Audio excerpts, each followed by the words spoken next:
Olá, boa tarde, tudo bem? Boa tarde para quem está aqui ao vivo, ou boa tarde, bom dia, boa noite para quem vai assistir essa live no futuro.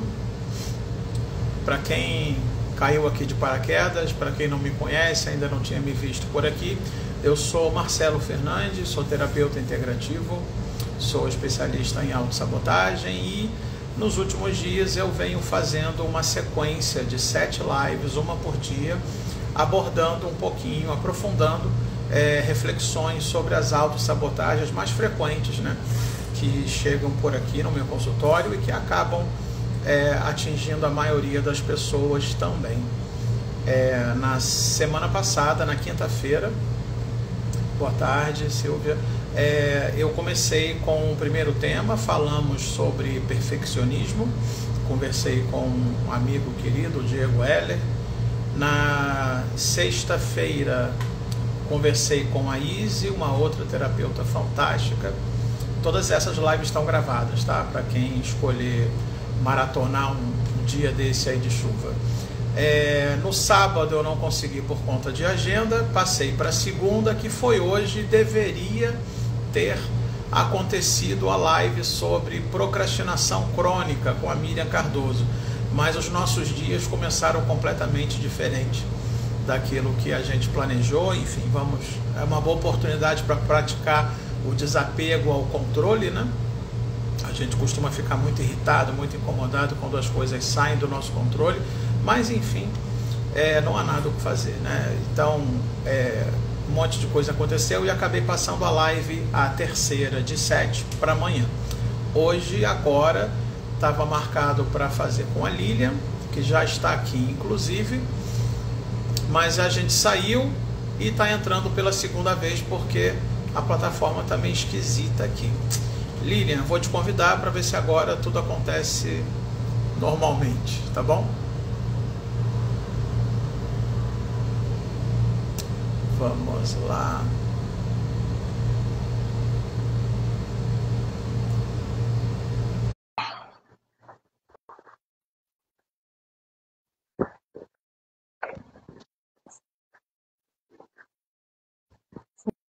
Opa!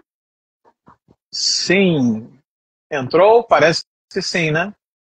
Boa tarde. Entrou. Continuo não te vendo, mas te escuto bem. Gente, que loucura.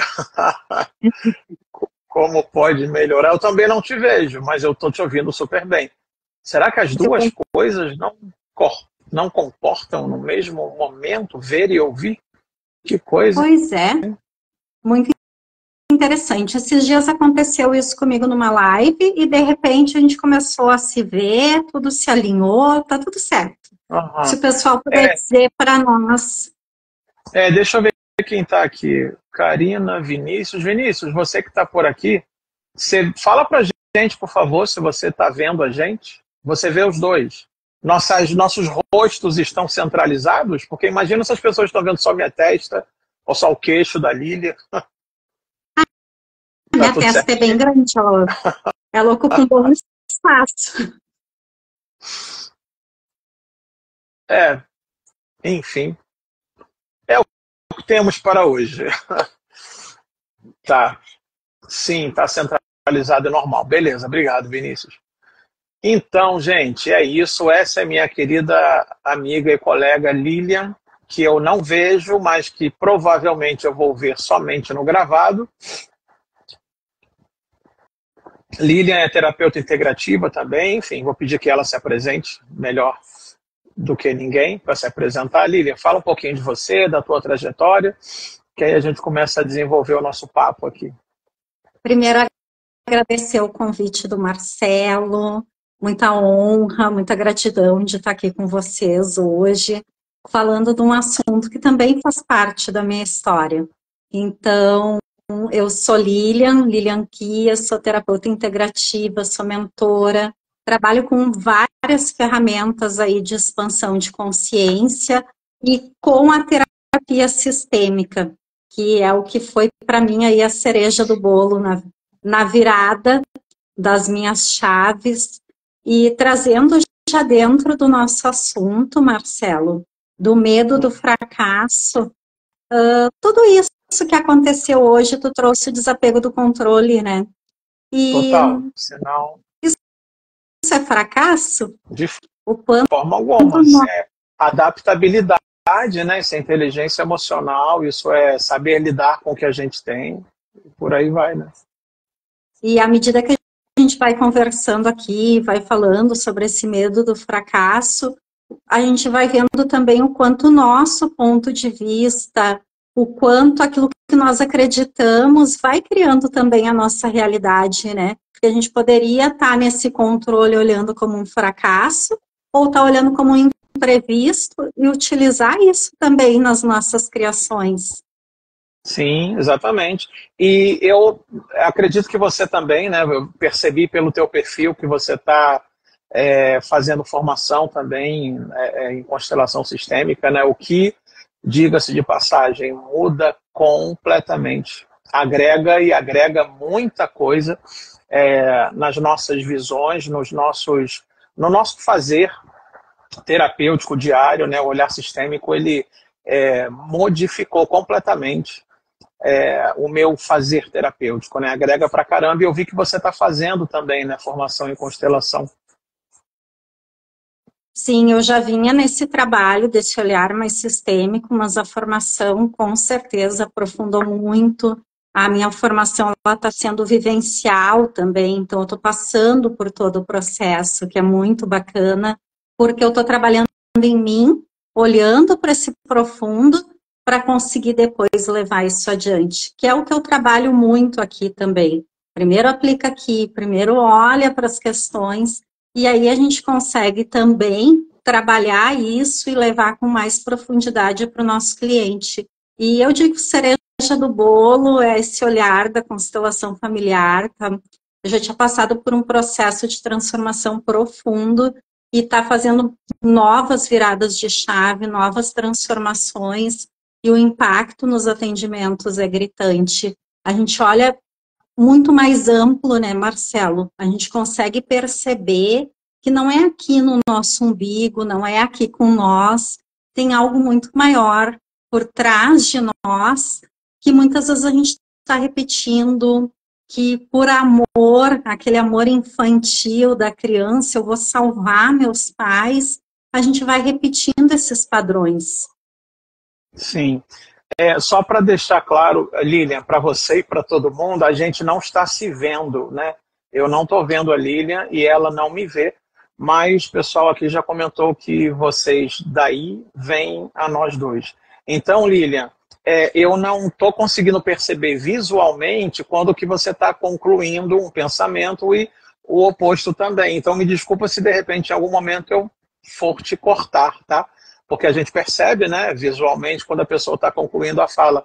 Isso não está acontecendo. Então, se eu te cortar em algum momento, já peço desculpas antecipadamente, porque não, né? Enfim, não consigo perceber se você está concluindo a tua fala ou não. A menos que a gente fique falando câmbio aqui, né? Que vai ser, enfim, meio esquisito. Mas eu concordo com o que você falou. O olhar sistêmico, na minha vida, ele foi revolucionário, sabe? Eu faço uma comparação aqui, até converso com algumas pacientes, é como se a gente tivesse um copo de leite com achocolatado, né? E aí você fica um tempo sem olhar para aquilo e o chocolate decanta todo, né? E aí vem uma ferramenta como essa, vem uma consciência como essa e chacoalha e todo o achocolatado sobe e você fica zureta com tanta informação que sempre esteve ali, mas que você não estava preparado para observar. E está tudo bem, né? Quando a gente fala, né, falando do tema de hoje, para quem chegou agora, há algumas semanas eu já tinha pensado em fazer essa sequência de 7 lives, né, uma por dia, em que eu aprofundaria um pouquinho mais, né, reflexões sobre autossabotagem. Isso partiu de uma caixinha de perguntas que eu fiz há um tempo atrás, né, em que eu perguntei se a autossabotagem fosse um filme, né, quem ganharia o Oscar na vida de cada pessoa ali. E a caixinha foi muito legal, tive respostas fantásticas e daí me veio a ideia de eu fazer essa live aprofundando um pouquinho mais. Então a gente já fez a primeira live de 7 com o Diego Heller, foi sobre perfeccionismo desenfreado. A segunda eu fiz com a Izzy, uma amiga querida também, terapeuta, falando sobre autocrítica destrutiva. A terceira teria acontecido hoje de manhã, se não tivesse, enfim, rolado esse desencontro aqui. A quarta está acontecendo agora e amanhã nós teremos duas. A terceira, que não aconteceu hoje de manhã, e a quinta, que vai falar sobre auto-isolamento social. Enfim, coisas que permeiam os nossos dias, que fazem parte das nossas vidas, né? Quem está aqui há mais tempo já me ouviu falar que a autossabotagem é uma coisa muito discreta, muito sutil e que está presente sim na vida da gente, na medida em que a gente está pouco presente com nós mesmos, né? A gente fica muito desconecto do presente, ficando preso no passado, no futuro, olhando para a vida do outro, deixando de olhar para a gente. E as autossabotagens, como vocês estão percebendo, quem vem assistindo, elas comunicam, elas conversam muito uma com a outra. Quando a gente vai fazer uma análise reversa, né, de trás para frente, a gente vai perceber que a causa é mais ou menos a mesma ou mais ou menos as mesmas, né? Então é interessante a gente perceber onde tudo começa, né? Numa crença de que falando de hoje, por exemplo, né, que é sobre medo do fracasso. Quando a gente fala em fracasso, a gente está falando num sentimento de inadequação por conta de um resultado que não foi satisfatório para a própria pessoa. A gente não está nem abordando se foi ou se não foi. O sentimento daquela pessoa é de que aquele resultado não foi satisfatório. E por quê? Porque muito provavelmente ela está se comparando com o outro e nessa comparação em que ela deixa de olhar para si, deixa de valorizar as suas conquistas, as suas pequenas vitórias, e ela olha para o outro e esse outro muitas vezes já começou a trilhar aquela trajetória ali há muito tempo, ela passa a desvalorizar tudo que ela vem conquistando e daí ela interpreta como fracasso. Ela começa a se achar uma fraude e é isso que ela quer evitar. Então, pelo medo de ter esses sentimentos, ela nem começa. O que tem tudo a ver com procrastinação, né? Que eu teria conversado hoje de manhã com a Miriam, mas vai ficar para amanhã. E aí a Lilian veio trazendo o olhar sistêmico, né, Lilian? Fala um pouquinho mais sobre isso. Quanto que esse fracasso, aspas aí, muitas vezes nem nosso e a gente está por lealdade cega, que acontece, né? A gente está reproduzindo isso nas nossas vidas. Câmbio. E eu costumo dizer que a gente tem um pedestal, né, Marcelo? Que a gente tem que chutar esse pedestal e quebrar ele. Porque às vezes a gente sobe no pedestal e vai dar uma espiadinha lá para baixo, que é quando eu estou na comparação, mas quando eu estou olhando as pessoas de cima. E muitas vezes eu desço desse pedestal e coloco as pessoas lá em cima e fico me comparando também. Então, chuta esse pedestal, quebra ele, joga ele fora e vamos começar a se olhar de igual para igual. Igual em que sentido? Todos nós temos capacidade, todos nós temos potencial, nós temos as nossas habilidades únicas, só que cada um tem a sua contribuição.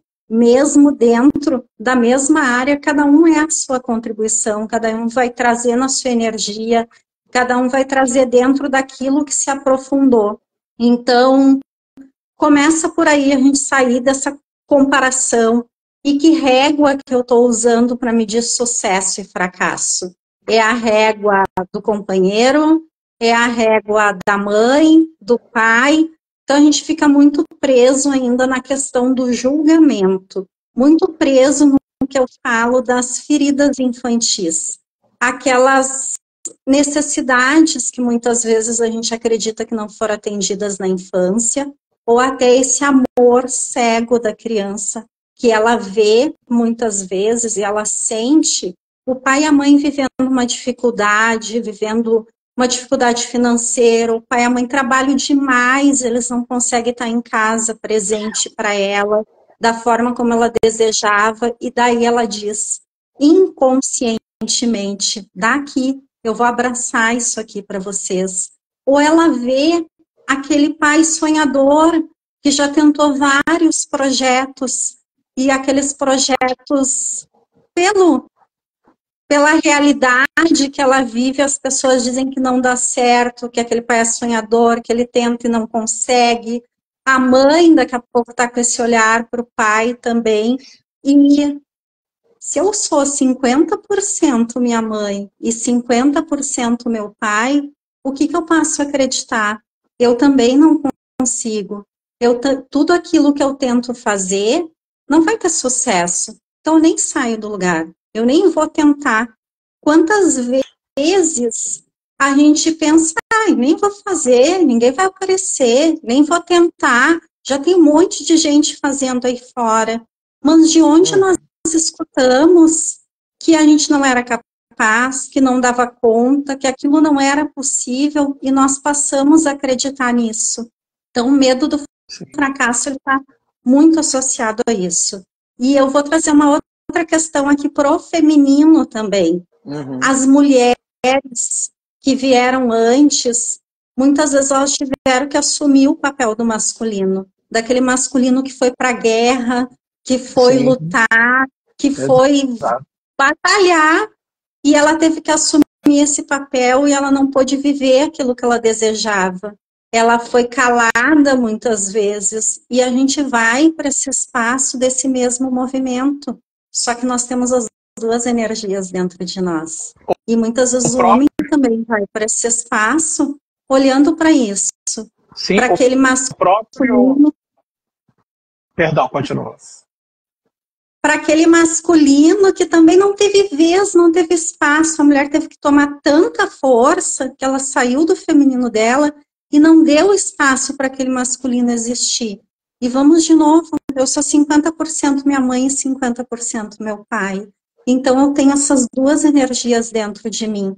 Então, independente de qualquer coisa, a gente seja homem, mulher, independente, a gente não está falando aqui de gêneros, mas de energias. O que eu tomei dessa mãe e desse pai? O que eu tomei desse sistema familiar?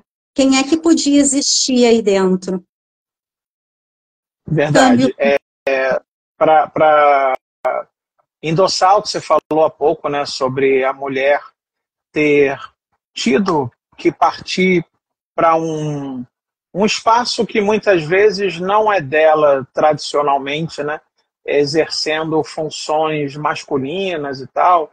A gente sabe que hoje em dia, quando a gente vai falar sobre isso, às vezes soa um pouco polêmico, né? Funções masculinas, funções femininas em pleno século XXI, mas a gente precisa ajustar um pouquinho as nossas lentes para compreender de quando esse conhecimento vem.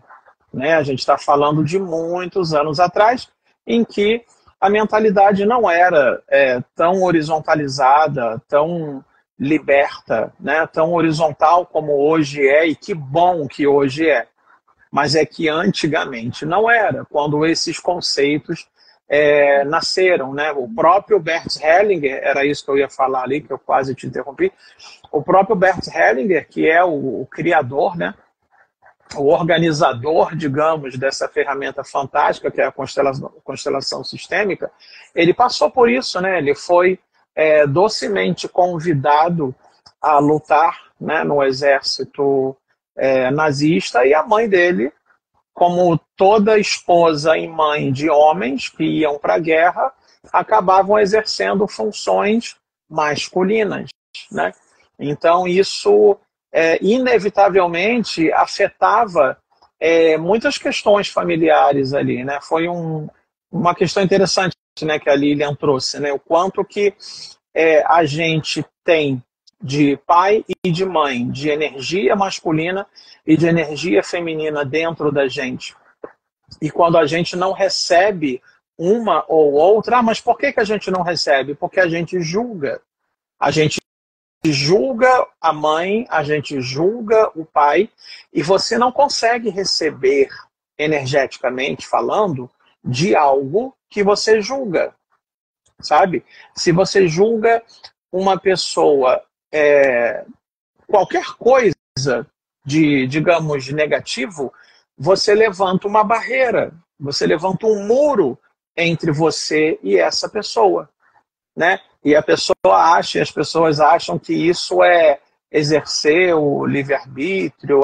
Eu posso me afastar. Claro, poder você pode tudo. Sendo que quando você diz que você não recebe, que você não consegue criar, por exemplo, relacionamento, dinheiro, quando sua vida, por exemplo, financeira está encalacrada e você diz, puxa, eu não recebo nada, o universo não manda, é porque você tem uma barreira. Mas eu tenho uma barreira para aquela pessoa que eu julgo, que eu digo que é mau caráter, que não vale nada, que não presta, que é fofoqueira, mas não tem essa, né? O muro é um só. Então, tem até aquele mantra famoso do Access, né? Que é uma das ferramentas que eu e Lilian temos aqui, que fala assim, tudo na vida vem a mim com facilidade, alegria e glória. E aí é tudo, e não quase tudo, e não parcialmente tudo. Então tudo chega a nós com facilidade, alegria e glória, sim, contanto que a gente baixe as nossas barreiras, sendo que o julgamento impede que isso aconteça. E quando a gente tem barreiras lá em cima, a gente não recebe, né? A gente julgando pai e mãe, a gente tem dificuldade em receber de pai e de mãe. E com isso, quando a gente não recebe, né, a gente não consegue desenvolver, não consegue executar com todas as nossas potencialidades, com toda a nossa, o nosso sucesso, o nosso brilho pessoal, tarefa quase alguma, plenamente. Ou seja, é mais provável que a gente tenha fracasso, sim, porque a gente não recebeu toda a potência, todo o presente, toda a herança energética dos nossos ancestrais. E o quanto a gente olha para o nosso sucesso pelo resultado da meta que nós criamos. Eu tenho uma loja de roupas lá e eu criei uma meta de vender 50 mil reais esse mês. Vendi 49.500. Fracassei? Eu não vendi os meus 50 mil. Mas o quanto eu poderia ir muito além se eu tivesse me permitido receber o novo, receber o diferente, receber novas ideias. As possibilidades, elas estão aí na nossa volta o tempo inteiro. Só que a gente ainda cria nessa nossa mentalidade linear. Nós desenvolvemos um planejamento e nós acreditamos que ele vai ser linear, só que não. Muitas vezes aquilo que eu estou perguntando, que eu estou pedindo, vai vir numa live, numa frase que eu vou escutar na fila do supermercado, num livro que eu vou ler. Eu vou olhar, nossa, tudo isso aqui está construindo tijolinho a tijolinho aquilo que eu perguntei, aquilo que eu pedi. E aí, quando a gente baixa essas barreiras e está disposto a receber, a gente vai muito além. Só que para baixar essas barreiras e estar disposto a receber, nós precisamos primeiro olhar para as nossas dores. Porque são as nossas dores que criam essas barreiras, que criam esses bloqueios. Se eu não estou disposta a receber das pessoas que me geraram, que me deram a vida, eu não estou disposta a receber de mim. Eu não preciso repetir o padrão deles. Eu não preciso fazer igual. Receber não quer dizer que eu vou fazer igual. Eu, Lilian, tenho um perfil rígido, que vem da minha mãe, que vem de todas as críticas, que tudo tinha que ser perfeitinho. Como é que eu, ao conhecer isso, transformo essa rigidez para um traço que seja contribuição para mim, que seja um recurso para mim? Eu transformei esse recurso no quê? Não precisa ser rígido. Pode ser leve, pode ser com facilidade, alegria. Só que a minha entrega, talvez eu aprofunde ela de uma forma diferente, graças a esse traço. É o meu recurso. Quando eu paro de negar ele, quando eu paro de julgar, quando eu paro de lutar contra ele, eu consigo transformar ele num recurso. E às vezes dói até que a gente chegue nesse espaço. E dói bastante.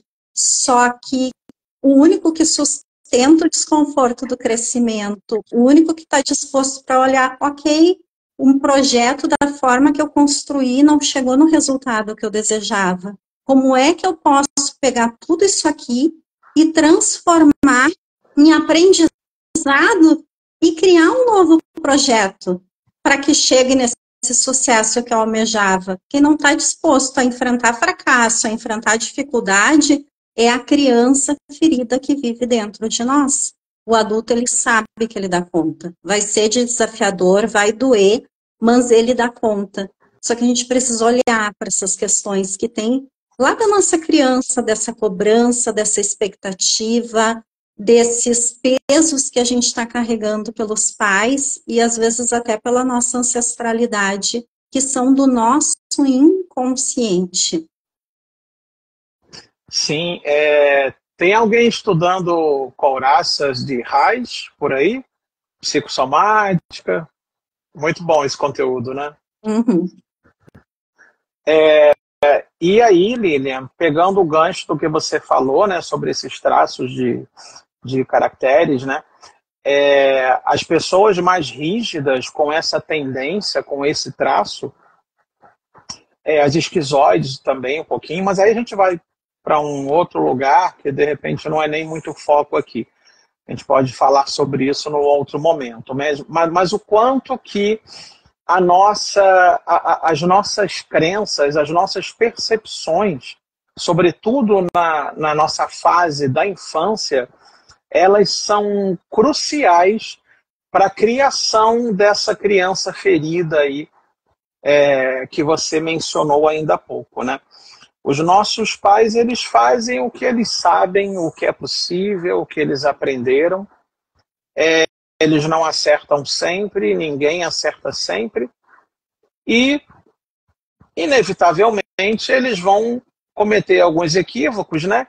E vão fazendo parte e vão participando aí da criação de algumas feridas, até porque a gente está falando, né, nessa primeira infância, de 0 a 7 anos, a interpretação, a capacidade de interpretação de mundo de uma criança é bastante reduzida. Então, se uma criança, por exemplo, pede um biscoito para a mãe antes do jantar, e a mãe grita e fala, não, porque eu estou cozinhando por aqui, e eu não sou escrava e eu não estou cozinhando à toa, e se você comer você vai estragar seu apetite, etc, etc, etc. Na cabecinha de uma criança, por exemplo, de 5 anos de idade, o que fica? Que interpretação que ela faz? Primeira coisa, nossa, minha mãe está gritando comigo, portanto ela me odeia. Nossa, minha mãe está dizendo que eu não posso comer o tal biscoito antes da janta. Então, se eu não posso comer, comer é errado. Então, se comer é errado, eu não quero errar para não desapontar a minha mãe, eu vou passar a comer escondido. Muito provavelmente nasce um obeso aí, nesse exato momento.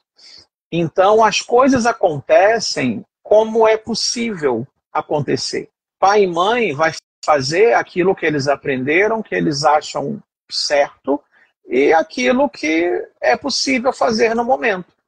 E aí, inevitavelmente, algumas feridas podem acontecer.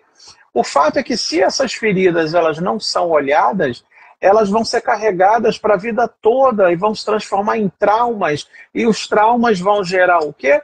As autossabotagens. Traumas de rejeição, trauma de abandono, não merecimento, enfim, uma série de questões. Falando, por exemplo, do medo do fracasso, provavelmente uma pessoa que tem esse medo, uma pessoa que vibra aí nessa energia, que dialoga, né, que conversa, que flerta com essa autossabotagem, provavelmente foram pessoas que foram muito criticadas, que tiveram pais, como a Lilian falou, com traços de muita rigidez. Então, provavelmente eram crianças muito criticadas, ou estudaram em escolas em que isso acontecia. O papel da escola é fundamental nesse processo, sabe? Eu sou professor também de formação, eu sei do que eu estou falando. É importantíssimo o professor saber o que ele está fazendo em sala de aula. O quanto que uma frase maldita, mal proferida, num tom equivocado, pode causar um estrago na cabeça de uma criança. Isso vira, sim, uma ferida muito profunda, que se não for olhada, ela vai ser carregada para a vida adulta e vai sabotar a pessoa o tempo inteiro. Porque trauma a gente não consegue tirar dali, né? A gente não consegue apagar um trauma. Vai ficar lá registradinho no nosso subconsciente. Ponto. O que a gente consegue é trazer um outro significado para o trauma. É o que a gente chama de ressignificação. Esse exemplo, por exemplo, aí do biscoito.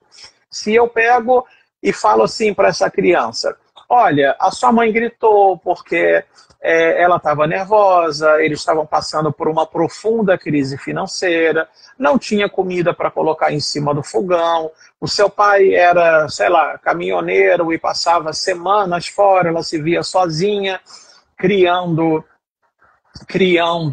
as crianças. Então, a casa, enfim, uma série de questões. Então, naquele momento, ela fez o que ela pôde, ela fez o que ela sabia. Isso não significa que a sua mãe não te ama e blá, blá, blá, blá, blá. Ou seja, isso é trazer um outro significado, né? Como a Karina falou aqui, comparação também. É muito comum mães e pais, enfim, compararem. Olha para o seu irmão, como ele já acabou de comer tudo. Olha para o seu irmão, olha as notas da sua irmã. Isso é bem desnecessário, né? Porque a pessoa ela vai começar a aprender e a apreender que ela não é boa o suficiente. E aí, se ela não é boa o suficiente, como a gente conversou no início, para que ela vai começar a realizar determinada tarefa se na cabecinha dela ela tem a certeza de que ela vai fracassar? Ela acaba antecipando esse fracasso, ela acaba procrastinando, empurrando com a barriga tudo. Aí a gente já chega até em outra autossabotagem, que é a procrastinação. Quer dizer, então a gente precisa ter muito tato e muita atenção ao que a gente fala. Claro que curso de pai e mãe não tem manual, né? Não existe aí uma pós-graduação para ensinar a ser pai e mãe. As pessoas fazem o que elas aprenderam, o que elas acham certo, mas o fato é que as crianças vão crescendo com as suas feridas, que vão se transformando em traumas pesados e vão trazendo aí essa série de autossabotagens para a vida da pessoa. Né, Lilian? E daí, nesse espaço de comparação que a Karina traz, e que tu trouxe antes também, o que a gente vai se comparar com quem já trilhou essa jornada, está lá há 5, 10 anos trilhando a jornada. A gente nunca se compara com quem está começando, que nem nós, né? A pessoa já está lá, imagina, olha quantas pessoas nessa área com sucesso, quem sou eu para começar a falar sobre isso agora? Então, para mim não fracassar dentro daquilo que eu conheço, que eu entendo como um resultado que é bom para mim, eu não vou nem tentar, eu não vou me arriscar. Assim, eu não fracasso.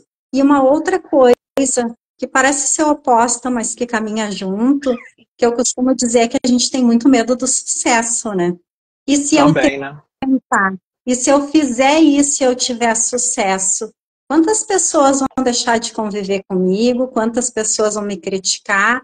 Quantas pessoas vão dizer lá na minha família, olha o outro ali, ó, agora tem dinheiro, não aparece mais nos eventos de família, porque tá lá, tá trabalhando, tá entregando, tá contribuindo com a vida de alguém, mas tem aquele sistema de crenças. E o quanto esse medo do fracasso também tá ligado a esse pertencer. Eu tenho medo de daqui a pouco ter sucesso e não sustentar esse sucesso. Eu tenho medo de daqui a pouco ter sucesso e dar qualquer problema lá na frente e esse ciclo sucesso acabar, o que que eu faço? Porque a vida é cíclica, a gente vai viver de altos e baixos. Se eu construir uma vez, como o próprio Axis diz, eu sobrecrio, eu crio novamente, eu já conheço o caminho, eu vou criando coisas novas, só que a gente está ali preso no medo, não consegue perceber isso. E o que que é realmente fracasso? É a gente parar também para perceber o que que é fracasso para mim, o que que é sucesso para mim. E parar de medir nessa régua de comparação do que o outro me ensinou, o que que é para mim.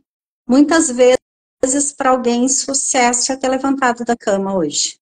E tá tudo bem. Levantar isso na que tu falou. hora, sem fazer a preguicinha de 15, 20 minutos, né? O soneca, o famoso soneca, que começa com 5 e vira em 30. Lembrar de tomar água, 2 litros de água por dia, 3 que seja, de se hidratar, talvez seja um desafio para mim, e eu conseguir fazer isso durante um mês inteiro seja um sucesso. O que que é para cada um? Isso é o mais importante, que a gente se conheça e que a gente saiba o que que é importante para mim. E daí nós vamos entrar em 2 pontos que são essenciais para a mudança da nossa vida. Autoconhecimento e autorresponsabilidade. Enquanto eu não entender que tudo que acontece lá fora é reflexo do que acontece dentro de mim, enquanto eu não me conhecer, eu não souber aonde eu quero chegar, o que que é verdadeiro para mim, o que que é real para mim, qualquer coisa que me falem vai ter mais validade do que aquilo que eu sinto, do que aquilo que eu desejo para a minha vida. Porque eu não sei onde eu estou indo, eu não sei onde eu quero chegar, eu não sei o que que é real para mim. Aí qualquer lugar vale, né? E falando, reflexão ótima que você fez sobre o que é o sucesso, né, e o que é o fracasso. E aí quando a gente faz essa engenharia reversa, de que a gente vem analisando de trás para frente, a gente vai chegar no julgamento. O julgamento, a pessoa julga aquilo que ela está criando, ela julga aquilo que ela está recebendo, e aí a gente vai perceber que o julgamento é a mola mestra de tudo que é mais denso, mais pesado, mais, digamos, complicado que existe no universo. Envolve o julgamento. Sabe, eu até brinco com minhas pacientes, mentoradas que já me conhecem há um tempo, deu a vontade de julgar, cala a boca, silencie, bebe água. Teu rim vai agradecer, tua pele vai ficar mais viçosa, teu cabelo mais brilhoso, sabe? Porque assim, a pessoa julga com a maquiagem da opinião. Ah, não, mas é só minha opinião. Não é opinião. Opinião é você preferir vinho tinto a vinho branco, é você preferir carne de peixe a carne vermelha, é você preferir a voz da Bethânia a voz da Beth Carvalho, sei lá. Aí, opinião, mas ainda assim tem um julgamento interno ali, sabe? Então a gente julga a gente, tá? Porque isso é humano. E o exercício aqui não é bater no peito e falar eu não julgo. Jamais fiz isso, jamais faria, que seria muito tolo da minha parte. O exercício aqui é julgar menos, cada dia menos, para não perder oportunidades de receber tudo aquilo que a gente tem potência e sabedoria para receber. E que julgamento só atrapalha. E você falou do sucesso, né, Lilian? E o quanto que a gente evita ter sucesso, por exemplo, o quanto que a gente evita prosperar. Claro que tudo isso são dinâmicas inconscientes, tá? Ninguém fala isso em sã consciência. Ah, eu não vou ter dinheiro, não, porque vai que de repente eu tenho grana aí para comprar uma casa com piscina e minha casa vai virar um clube, sabe? O quanto que a gente inconscientemente evita o sucesso porque a gente não sabe dizer não. Eu tenho um amigo que hoje passa por isso. Ele nem é aqui do Rio. Ele comprou uma casa com piscina e final de semana tá todo mundo querendo ir para a casa dele. E aí tem a questão, ele não sabe dizer não. Ele não aprendeu a dizer não. Ele diz que é errado, no ponto de vista dele, dizer não para tias, primos, pai e mãe. Ou seja, a prosperidade levou o sossego dele embora, porque ele vive em dramas de consciência. Percebe que tudo são dinâmicas muito ocultas e muito sutis e muito antigas que vão acabando fazendo, que acabam fazendo com que a gente, inevitavelmente e inconscientemente, rechace, rejeite e dificulte o nosso próprio sucesso, acreditando com isso que somos fraudes. E aí vem o medo de realizar qualquer tarefa. Não, eu não vou nem começar porque eu não vou ter sucesso nisso. Né, Lília? E aquilo que tu falou no início, né, tá totalmente presente 24 horas por dia. A terapia trabalha profundamente com nós, mas o que eu faço nas outras horas do dia? É de estar presente e perceber quando cada sabotagem chega, quando, opa, eu acho que eu estou entrando no meu padrão de novo. Peraí, vou dar um passo para trás, vou respirar e vou ver o que eu posso fazer de diferente aqui. Eu acho que o nosso maior fracasso é desistir de nós. E tem coisas que têm encerramento, tem ciclos que se encerram. Daqui a pouco eu coloquei aquela empresa e realmente não era aquela minha área. Ok, um encerramento de ciclo não quer dizer que eu esteja vivendo um fracasso, mas eu desisti de mim, sim.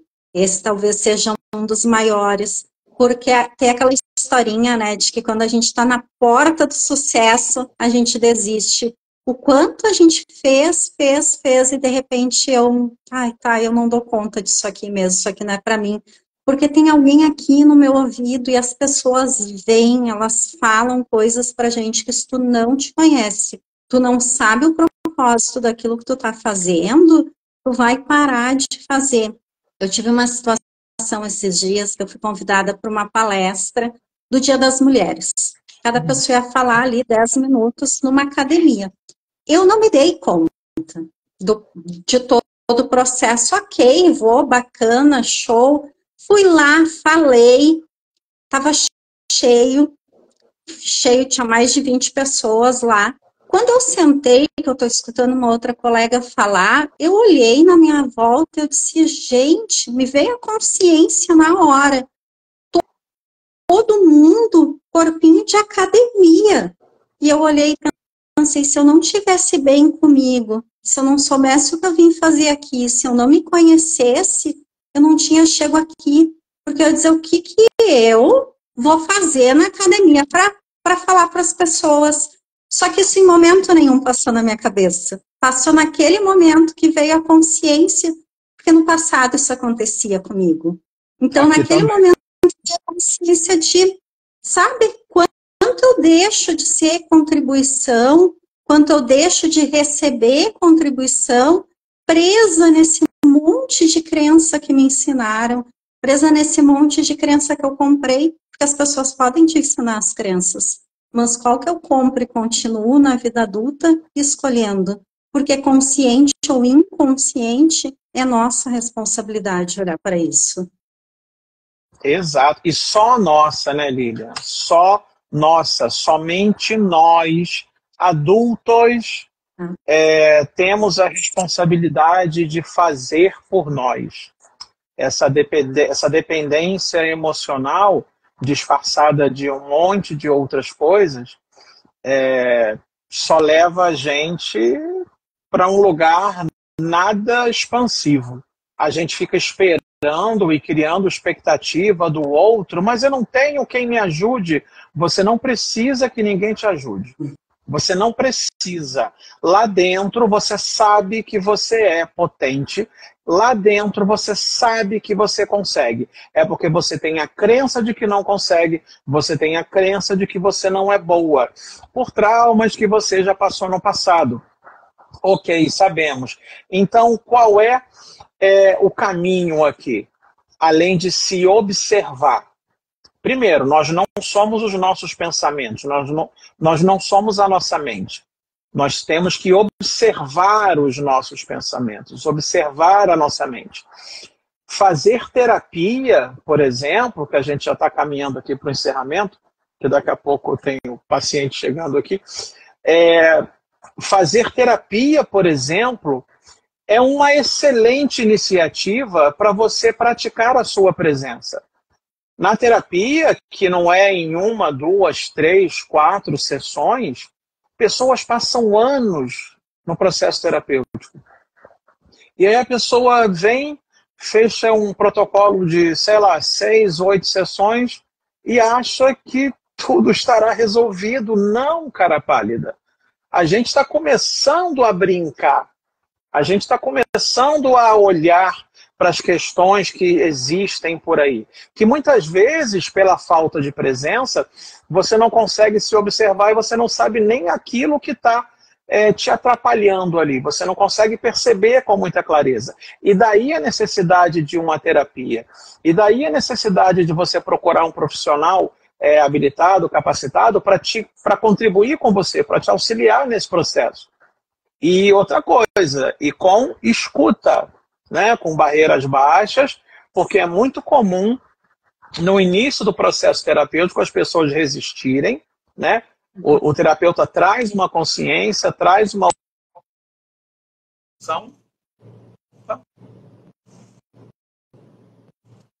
Espera aí, eu acho que... Eu não estou te escutando. Desconectou alguma coisa. Espera aí, só um instante. Ai, ligação, caramba. Gente ligando essa hora. Tá me ouvindo, Lília? Agora sim. Saiu do meu fone. Mas enfim, a gente já está finalizando aqui.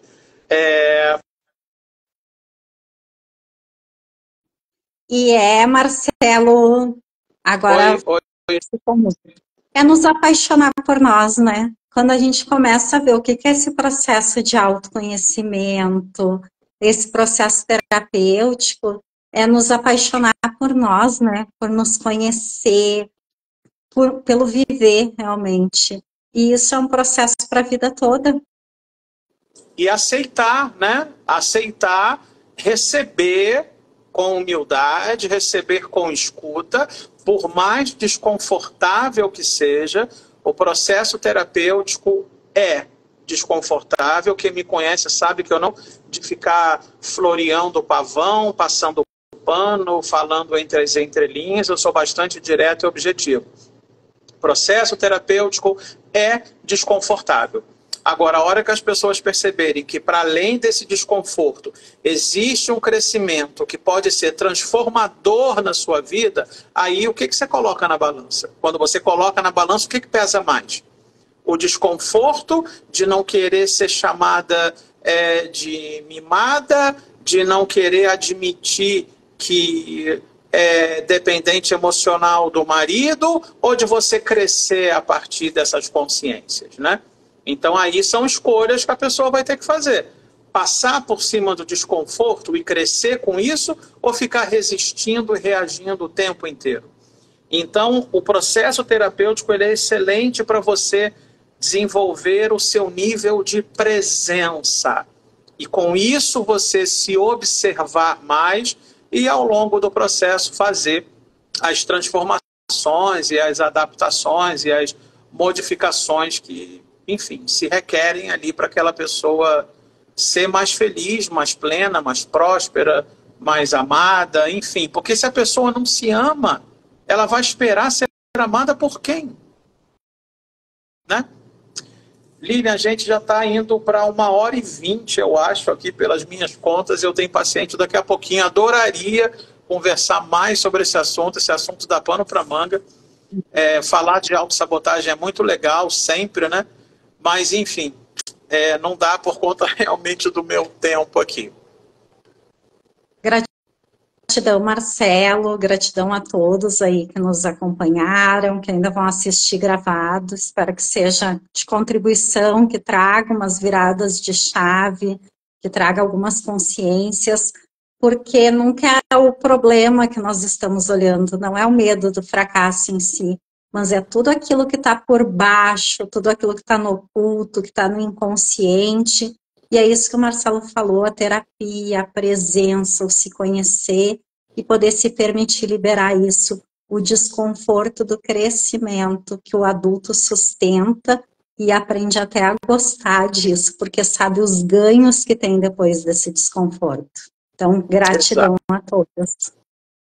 Lilian, gratidão demais por ter aceito, sobretudo porque foi bem em cima da hora, né? Muito obrigado por dispor desse tempo aqui para a gente, para bater esse papo maravilhoso, compartilhar conhecimento, consciência, experiência, foi muito legal. E assim, gente, um recado final.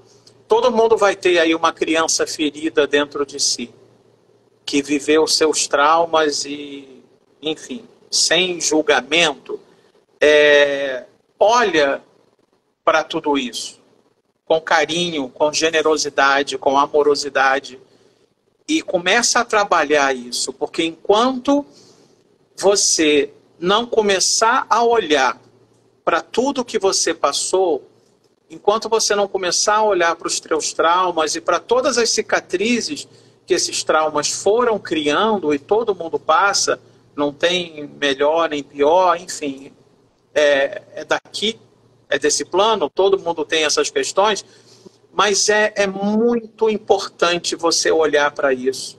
É muito importante você suportar, sim, o desconforto que é inerente a todo o processo terapêutico, para mais à frente você atingir resultados e diminuir o índice de autossabotagens na sua vida, sabe? Olha para essas feridas, percebe o quão adulto, o quão adulta você é e muitas vezes quão infantiloide a gente pode ser em certos comportamentos. Se observa, analisa a sua fala. Será que você consegue ser adulta o tempo inteiro ou tem uma criança ferida aí querendo assumir o controle? Olha para essa criança, acolhe, abraça e fala, gratidão por ter me trazido até aqui, mas agora eu sou adulta e eu estou no comando. Porque a gente tem, às vezes, comportamentos infantis. E é porque a gente é imaturo, é porque a gente tem aí, dentro do nosso subconsciente, uma série de situações que ficaram registradinhas lá, que a gente vai chamar de criança ferida, criança interior, o que queira. Mas, enfim, olha para isso. Faça terapia. Se permita sentir esse desconforto que vai te fazer crescer. Pode ser dolorido, mas vale muito a pena, gente. São 17 anos trabalhando com isso e também passando por terapia e eu garanto para vocês, vale a pena. Gratidão, Lilian, gratidão por quem passou aqui rapidinho, pelo menos um pouco, gratidão a quem assistiu gravado.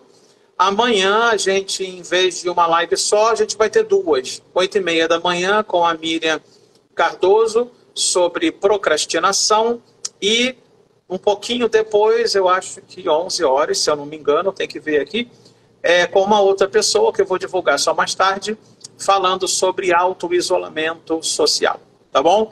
Um beijo para vocês, gente, boa tarde e vamos olhar para dentro, porque tudo o que acontece no externo é um reflexo do que está no interno, tá bom? Beijo para vocês, gratidão. Gratidão, Lilian, beijo. Beijo.